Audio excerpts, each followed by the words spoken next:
We are here at Lakewood Ranch tonight, where we're joined by our friend Kitt Moran. And not too long ago, we were down in downtown Sarasota, but this is another art showing of yours here tonight. Can you believe it? You're all over the place, Kitt. I'm like a real artist. You're a real artist. Well, you are a real artist anyway, but that's quite an honor, isn't it? Yes, it is. It is. We're here at the Comm Center, and it's the Pink Building in Lakewood Ranch.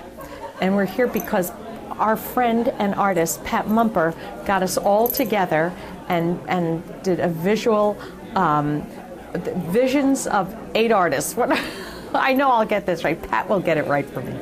But it's been very exciting to work with all these wonderful artists that I've met from Northport, and it's an honor to be included in this. Last time we've talked before, you took up painting not too long ago, and you've been in several shows now. You've won some awards, Yep. and now you're being shown in both downtown Sarasota, now here at Lakewood Ranch. Yes, did you ever expect when you kind of took it up as a hobby, it would turn into this? No. You know, I've always loved art, and I've always been very emotional about art, and I realized that years ago my daughter was in a show, and it was for high school, and I went into this show and I'm looking at this painting, and it was a copy of Picasso's The Blue Guitar Player, and I looked up at this painting and I said, wow, that's really good. Who did that? And somebody gave me a dirty look and said, your daughter. And I went, oh, my daughter was very secretive at the time.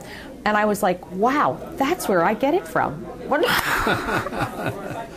Your style, we've talked about before, but maybe people haven't been with us. Kind of describe your painting style. I would say it's probably more impressionistic. It's I like to do figurative and landscape, but it's not like realist, and it's certainly not abstract, but it's more impressionistic. So. Do you work primarily in oils? Yes. Yes. Strictly in oil, or do you do both? I do. No, I have tried other mediums, and they're very hard. So I kind of stick with oil because, like I said, I like to move them around and push it and play in a lot of stuff. So it's. Now, folks out there know you primarily as a jazz singer. Since That's you've been right. down here, obviously, in Sarasota. You've done it all over the country, all over the world. But Yeah.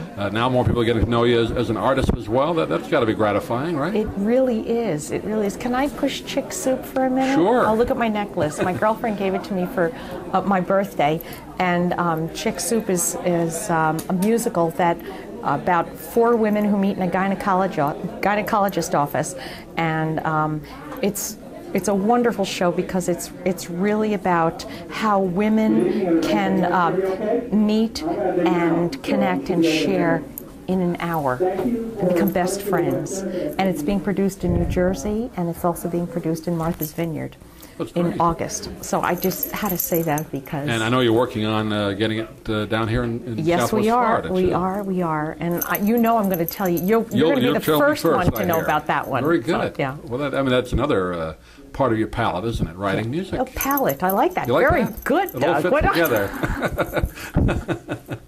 Well, that's great. Now, you say you paint pretty much every day, don't you? Yes. You're a morning painter or an evening painter?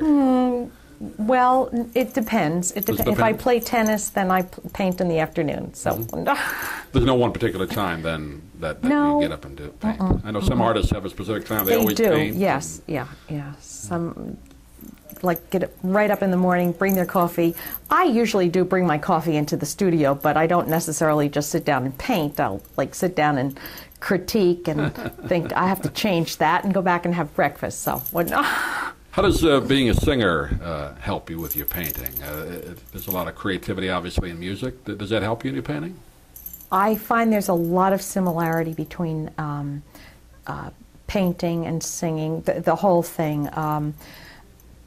With singing, you're focusing on telling a story. You want to get a point across, and it's interesting how you can paint a word, or and it's so abstract that it's really hard to get it through. But there's a real big connection between painting and singing and all the arts. And vice versa, it probably helps in your singing too, doesn't it? Somehow. Yeah. Yeah, I feel like sometimes if I'm painting all day especially, and then I go out and I'm working and I'm singing, I start feeling like this word is a color, or this word has a value, like a deep value, and then it's just it's kind of abstract. I really need to think about that, how to explain that one. Yeah. Well, for those folks that are not here tonight, obviously they're watching this video. How can they get a hold of you and for your art? www.kittmoran.com, 2 T's, KITTMORAN. And we'll post that on the video as well. Great. But, Kitt, always great to talk to you. Always. You're a busy lady. Yes. And we look forward to the next venue you're at. I'm looking forward. This is wonderful. It's great to be here with all my artist friends and real good friends. They're all wonderful people, and I'm very blessed to have them by my side.